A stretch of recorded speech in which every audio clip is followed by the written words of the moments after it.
문종은 승하전 연회를 열었다. 그날 초대받은 이는 20명 남짓 집현전 학사들과 스승들. 이 자리는 왕으로서, 아버지로서, 집현전의 오랜 벗으로서 어린 세자를 부탁하기 위해 특별히 마련한 자리였다. 그런데 수양대군은 불만이었다. 그에게 집현전 학사는 아무 힘도 없이 주둥이만 나불대는 것들이다. 시킬 것이 있으면 이리 하라 상을 주마. 아니하면 죽이리라. 한마디면 족하다. 그런데 융숭한 대접까지 하니 신하들이 기세등등한 것이라고 못마땅했던 것이다. 왕의 부름을 받고 세자가 연회에 들었을 때 왕은 말했다. 내 병이 심상치 아니하니 오늘 경들에게 세자를 부탁하오. 그리고 세자에게도 당부했다. 너는 평생 여기 모인 현인들을 믿고 스승과 같이 공경하여라. 숙부들 계시고 현명한 신하들도 있으니 비록 내가 어리더라도 염려 없을 것이다. 그날 세자는 밤늦도록 왕의 곁을 지켰고 왕은 술에 취해 잠든 신하들을 극진히 보살폈다. 다음날 잠에서 깬 신하들은 자신을 덮고 있는 왕의 잘두루마기에 감격하여 저마다 맹세했다. 이 임금을 위하여 몸을 안이 바치면 어디다 바치리. 이날의 맹세는 훗날 어찌 되었을까? 이날 후한 대접을 받은 정인지는 최양을 통해 비밀리의 왕에게 이렇게 아뢰었다. 수양대군은 녹록한 사람이 아니오. 근래 모양이 수상하니 지금 수양대군을 제어하는 것이 후한이 없을 것이오. 상감께 사려였나? 상감께서 무엇라 하시던가? 그저 웃으셨습니다. 정인지는 묘한 미소를 짓고는 최양에게 당부했다. 이 일은 더 이상 발설하지 말게. 지금 구독과 좋아요 눌러주세요. 오늘 하루가 행복해져요. 어둠이 채 가시지 않은 근정전의 새벽은 유난히 시리고 무겁습니다. 차가운 대리석 바닥 위로 어린 왕의 그림자가 외롭게 길게 늘어집니다. 이제 겨우 15, 소년의 앳된 티를 채 벗기도 전에 앉게 된 그 높디 높은 왕자는 온기 하나 없이 서늘한 기운만을 뿜어내고 있습니다. 불과 얼마 전까지만 해도 이 궁궐은 어린 왕에게 세상에서 가장 따뜻한 품이었습니다. 조부 세종대왕께서는 이 아이를 금지옥엽으로 여겨 항상 곁에서 귀하게 사랑해 주셨고 부왕 문종의 인자한 가르침과 어머니를 일찍 여인, 아이를 친자식처럼 품어준 혜빈의 사랑이 더해져 왕혼 궁중에서 관심과 사랑의 중심에 있었습니다. 하지만 지금 왕의 주위에는 그를 진심으로 안아줄 팔과 다독여줄 인자한 손길이 남아있지 않았습니다. 수양대군의 치밀한 야욕 아래 왕의 수족이 되어야 할 신복들은 사라졌고 그 자리는 낯선 그림자들로 채워졌습니다.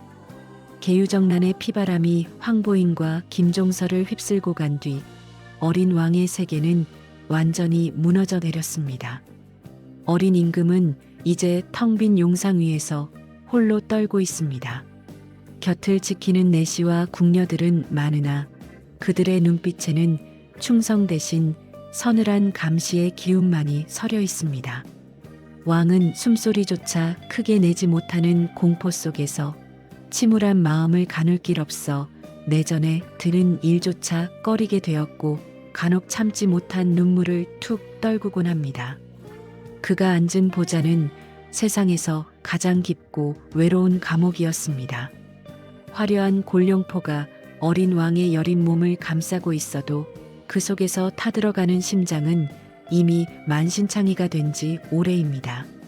15살의 왕은 그렇게 자신을 사랑해주던 이들이 모두 사라진 텅 빈 궐에서 길을 잃은 채 홀로 서 있습니다. 어린 왕은 아버지 문종이 승하하시기 전 숙부들과 신하들을 궁으로 초대하여 연회를 열었던 그날을 생생하게 기억합니다. 문종의 초대를 받은 이는 22명이었습니다. 신숙주, 성산문, 박팽년, 최양 이하 20명의 집현전 학사, 그리고 왕이 세자궁으로 있던 시절 함께 공부하던 스승들 정인지와 최만리. 이들은 단순한 신하가 아니었습니다. 조부인 세종대왕이 평생 정성을 다해 기른 조선의 보배였죠. 이날 모인 사람들은 단순한 군신 관계가 아니라 수십 년을 매일 대한 벗이자 동창이었습니다. 왕은 병중이라 안색은 창백했으나 익성관을 쓰고 골룡포를 갖춰 입은 모습에 위풍은 늠름했고 웃을 때나 말할 때 봄바람 불듯 화사한 기운을 발하여 어린 단종은 그날 부왕의 모습을 애틋하게 간직하고 있어요. 몇몇 신하들은 왕의 병세를 알기에 연회가 어서 끝나 왕이 편히 쉴 수 있기를 바란 이들도 있었습니다. 한편 그날 왕이 준비한 연회에서 내심 불만스럽게 생각하는 단 한 사람이 있었습니다. 바로 숙부 수양대군이었죠. 형님인 문종과 아우 안평대군은 어느 학사에게도 지지 않는 문장과 학식이 있어 그 자리에 어울렸지만 수양은 달랐어요. 유란수 제대로 지을 줄 몰랐고 신하들이 떠들어대는 한당송의 옛 이야기는 듣고 있으면 지루하고 골치만 아팠습니다. 게다가 집현전 신하들에 대한 수양의 생각은 분명했습니다. 아무 힘도 없이 주둥이만 나불대는 것들, 이들에게 시킬 것이 있으면 이리 하라 하면 상을 주마, 아니하면 죽이리라. 한마디면 족하다. 한마디면 족하다. 굳이 그리 융숭하게 대접할 필요가 뭐 있나 하는 것이 수양의 생각이었습니다. 이런 그의 생각은 언젠가 형님인 문종에게도 불평으로 쏟아내기도 했죠. 이놈의 말에도 귀를 기웃, 저놈의 말에도 귀를 기웃. 이러니까 조정의 위엄이 없어지고 신하들이 기세등등한 것입니다. 수양이 자기의 성미를 최대한 누르고 애둘러 그리 말한 것인데 왕의 한마디에 맥이 탁 풀렸죠. 네 말이 옳다. 수양에게는 왕이 병약한 데다 무능해 보일 뿐이었습니다. 수양에게는 또 하나의 불만이 있었습니다. 그건 안평대군이었어요. 한강변에 있는 안평의 정자 담담정과 자아문 밖의 무의정사에는 날마다 천하의 내로라 하는 문장가들과 풍류호걸들이 모여들었습니다. 세상이 안평 있는 줄은 알고 자신은 모르는 것 같아 분했습니다. 그 와중에 한 번은 무슨 말 끝에 안평이 수양에게 이렇게 말한 적이 있었어요. 형님이 무얼 하신다고 그러시오. 형님은 산에 가서 토끼나 잡으시오. 활 쏘는 것밖에 능력이 없다는 안평의 빈정거림에 수양은 발끈하여 벽에 걸린 활을 집어들었고 겨우 함께 있던 선비들이 진땀 흘리며 뜯어 말렸죠. 금강경 언해본에 따르면 수양의 글씨도 당대의 명필이라 하는데 이광수의 단종예사에는 그저 무에만 익숙한 인물로 그려져 있죠. 그도 명필이기는 하나 문종이나 안평대군의 그것에는 미치지 못함이었을까요? 효성뿐 아니라 형제에도 두터웠던 문종은 두 아우를 불러 화해시켰지만 패기만만하고 아나무인인 두 사람이 진심으로 화해했는지는 알 수 없었습니다.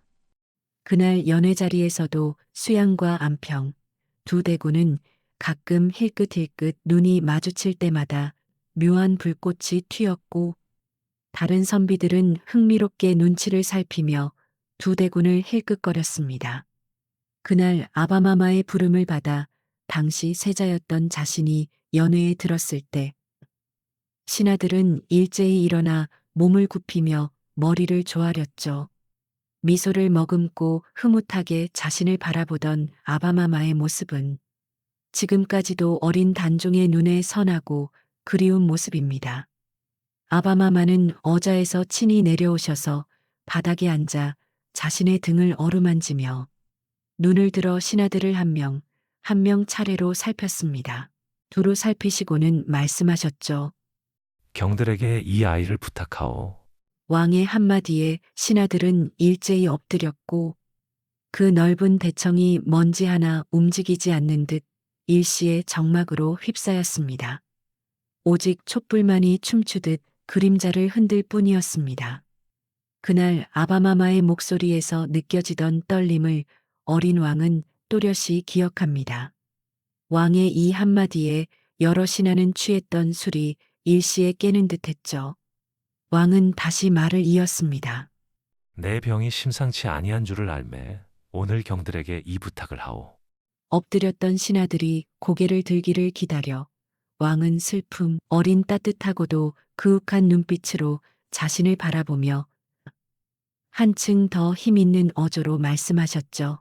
너는 평생에 여기 모인 여러 현인을 온몸으로 믿고 스승과 같이 공경하여라. 이 사람들은 다 나의 옛 친구들이니 내게는 아버지 뻘 되는 어른들이니라. 군신 지분이 있다고 하여 교만한 마음을 가지지 말라. 수양, 안평 등 여러 숙부가 있고 현명한 신하들이 있으니 비록 내가 어리더라도 염려 없을 것이다. 부디 오늘 일과 내가 한 말을 잊지 말아라. 다시 한번 자신의 등을 어루만지는 아바마마의 눈가는 촉촉해지고 있었습니다. 세자는 일어나 부왕의 앞에 절하고 엎드리며 낭낭한 목소리로 말하였습니다. 아바마마, 소신이 비록 어리고 목매하오나 마마의 하교를 명심하겠나이다. 아바마마, 천추만세 후에라도 수양 안평 두 분 숙부를 주공과 같이 믿고 집현전의 아버님 뻘 되는 모든 어른들을 스승으로 공경하려 하옵니다. 어린 세자의 이 말은 모든 이들의 폐부를 뚫는 듯했고 성산문같이 감성이 풍부한 이는 눈물이 그렁그렁 차오르며 감정을 겨우 억제하였고 수양대군도 왕이 세자를 자신에게 부탁만 한다면 기꺼이 주공이 되어보리라 하였습니다. 주공은 중국 주나라 문왕의 아들로 형인 무왕을 도와 주나라의 기초를 튼튼히 하였죠. 무왕이 죽은 후 어린 조카 성왕을 대신해 섭정했으나 7년 뒤 권력을 다시 돌려준 사람입니다. 세자의 영민함은 익히 들어 알고 있었으나 그날 비로소 모든 이들이 그 총명함을 목전에서 보고 감격하였습니다.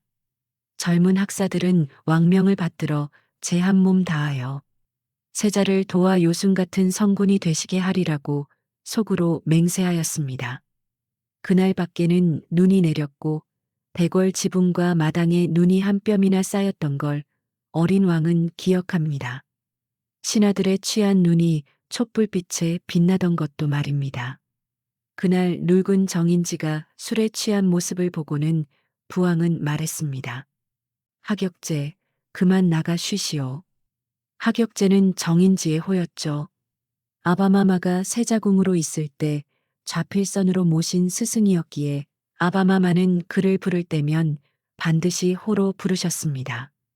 정인지는 그때 나이 57이었습니다. 몸은 작고 백발이 있어도 주름 없는 얼굴에 목소리는 쨍쨍하여 쇳소리가 났습니다. 아바마마의 말씀에 정인지는 왕과 자신에게 몸을 굽혀 하직의 예를 갖추고 물러났죠. 그날 어린 세자는 아바마마의 옆에 앉아 자리를 지켰습니다. 귓전에 아바마마와 신하들의 담론을 가만히 듣다가 어느샌가 스르르 잠이 들었죠. 그날 부왕이 아픈 몸으로 숙부들과 신하들을 불러 베푼 연회는 자신을 부탁하려 준비한 것임을 세자 자신은 비록 어린 나이지만 마음이 먹먹해지며 느낄 수 있었습니다. 그럼에도 어린 왕은 아바마마가 건강을 회복하셔서 곁에 오래 계시길 바라고 또 바랐던 기억이 촛불이 타며 오르는 연기 속에 가물가물 살아났습니다. 그날 부왕은 술에 취해 잠든 여러 신하를 돌아보았습니다. 왕은 내시를 시켜 쓰러진 신하들을 입직청으로 옮겨 눕혔고 침전 이불을 내어주고 그도 부족하여 왕의 잘두루마기까지 손수 내어 덮어주었습니다. 잘두루마기는 검은 담비의 털을 안에 대어 지어 만든 따뜻한 두루마기입니다. 신숙주가 잠에서 깬 것은 해가 높은 때였습니다. 이상한 향기가 나기에 돌아본즉 몸에 덮인 것은 상감의 잘두루마기였습니다. 숙주는 벌떡 일어나 꿇어앉아 두 손으로 받들고 감격의 눈물을 흘렸습니다. 이 임금을 위하여 몸을 안이 바치면 어디다 바치리? 곁에 자던 성산문도 커다란 눈을 번이 떠서 숙주를 보았습니다. 살펴본즉 자기가 덮인 것도 왕의 가돛이었습니다. 숙주보다도 감격하기 잘하는 산문은 그 가돛을 안고 소리를 내어 울었습니다. 범홍이 이런 일도 있는가? 범홍은 신숙주의 자입니다. 산문의 이 말에 숙주는 잠깐 고개를 들어 산문을 바라보았습니다. 산문의 얼굴에 눈물이 범벅이었습니다. 둘은 말없이 맹맥히 마주보고만 있었습니다. 이것은 신숙주, 성산문 두 사람만의 일이 아니었습니다. 정인지, 최양 같은 이도 같은 감격을 느꼈습니다. 당시 어린 단종은 미처 알지 못했으나 그날 문종의 연회가 열린 후 며칠 안 되어 정인지가 신복인 승지 최양을 시켜 왕께 특별히 아랜 사실이 있었습니다. 수양대군이 녹록한 사람이 아니오. 근래 사람 사귀는 모양이 수상하니 지금 수양을 제어하는 것이 후환이 없으리라. 하지만 왕이 이 말을 들을 리 만무했습니다. 설사 수양대군이 딴 뜻을 품은 걸 적확히 알았다 하더라도 왕의 마음으로는 골육을 해할 수 없었습니다. 형제간의 우애가 지극한 왕으로서는 수양대군이 딴 뜻을 품었으리라 생각할 수도 없는 일이었습니다. 며칠 뒤 정인지와 최양 사이에 이런 대화가 오갔습니다. 상감께 사례였나? 네, 그 이튿날 상감께서 무엇라 하시던가? 빙글에 웃으시고는 다른 말씀을 하십니다. 상감께서 너무 마음이 약하시니까 웬걸 들으시려고. 정인지는 무엇을 목전에 보는 듯이 한탄인지 비웃음인지 알 수 없는 웃음을 웃고는 최양에게 당부했습니다. 발설하지 말게. 그 뒤부터 정인지는 다시는 수양대군에 관하여 아무 말이 없었습니다. 이런 말을 낸 것을 깊이 후회하였습니다. 문종은 아들에게 신하들을 물려주었습니다. 신하들은 임금의 가돛을 안고 눈물을 흘렸습니다. 그리고 이미 그 맹세가 흔들리기 시작하는 기운이 어딘가에서 움트고 있었습니다. 지금 구독과 좋아요 눌러주세요. 오늘 하루가 행복해져요.